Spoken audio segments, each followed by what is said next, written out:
don't care where they're at. But a lot of some people take jabs at me.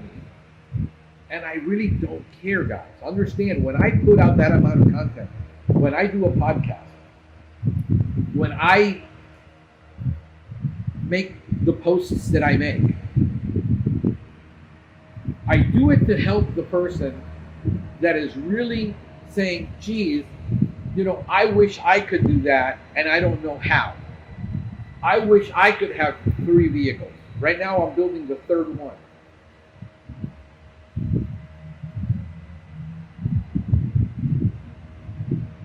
I can get to sit at home and work 30 hours a week.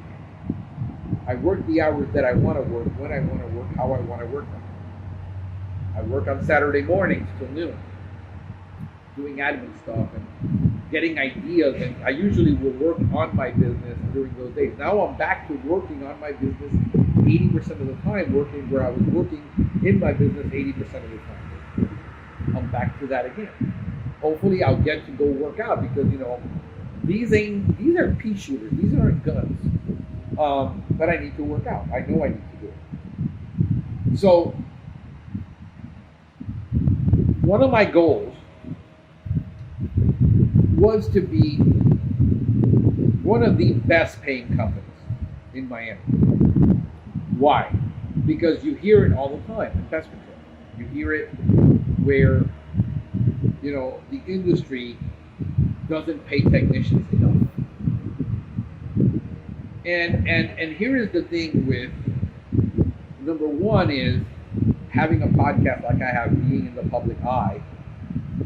Everybody feels, especially people who are miserable, that aren't making it, aren't doing anything, to take shots at me. I make myself an easy target. As a matter of fact, most of the time I encourage it, because I really bring out people's nastiness sometimes of who they really are. What you comment about me says more about you than it says about me. Because I'm doing my thing, I'm happy. If I post like I did this weekend, I just became the best paying company in Miami. How do you know you're the best paying company? Where did you get that statistic? If that is the best question that you can throw at me, then what it's saying is that you have a lot to envy. You're sad. Most people, when they attack others, they're usually sad people who are hurting. So I have a lot of empathy and compassion. So people, all you do is post these stupid little comments all day long. Can you post something else? Yeah, during the week, I post probably 6 times a day motivational stuff that you don't comment on. I got friends who say, bro, I want to sign up for your daily motivational podcast. I mean, I don't have one. Because I encourage you all day long. And then I sit here and I get encouraged about what I'm doing and what I accomplished, and I share it with some people. And they're totally envious and green. And then there are those who I respect highly, who make comments who are very thoughtful and thought-provoking and real world, because you know the difference is that the people that I know that are running the 10, 15, 30-person companies. So when somebody who runs a 30-person company gives me advice, I shut the hell up and listen and pay attention. Because that's called humbleness. The fact that I'm loudmouth, that I'm a Cuban, that I talk this way, I talk like a New Jersey, person, because I lived in the Northeast, I did business in the Northeast, that I have this attitude that I don't have a Southern personality, that I'm outspoken, I'm loud, and I'm obnoxious.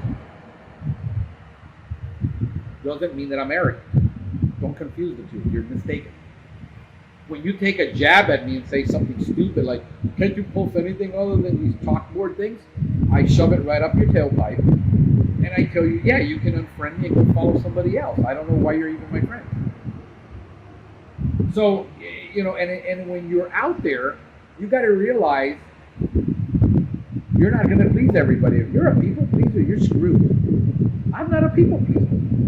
I'm not out there to please you.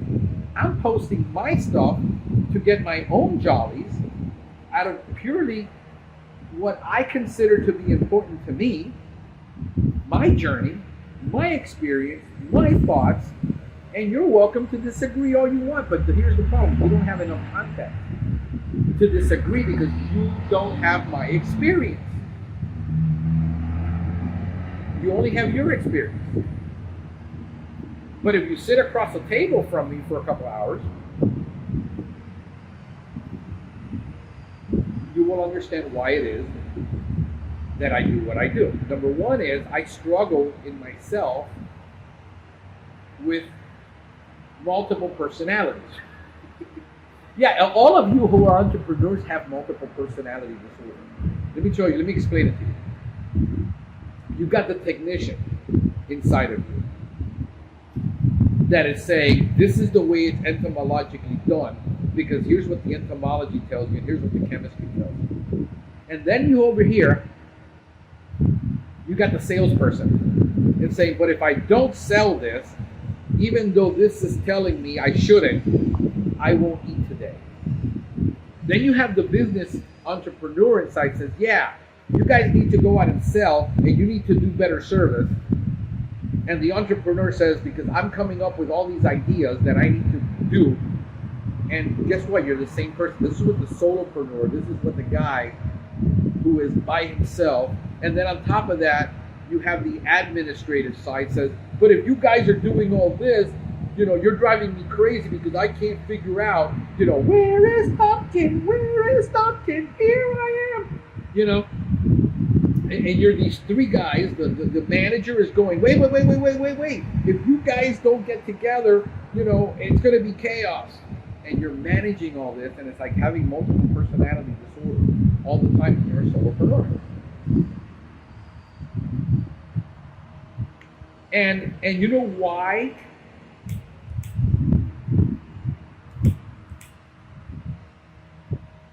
Because if you let your salesman get out, like I do, because I was a salesman for 20 something years before I became an entrepreneur. And when I go out and sell, I go crazy.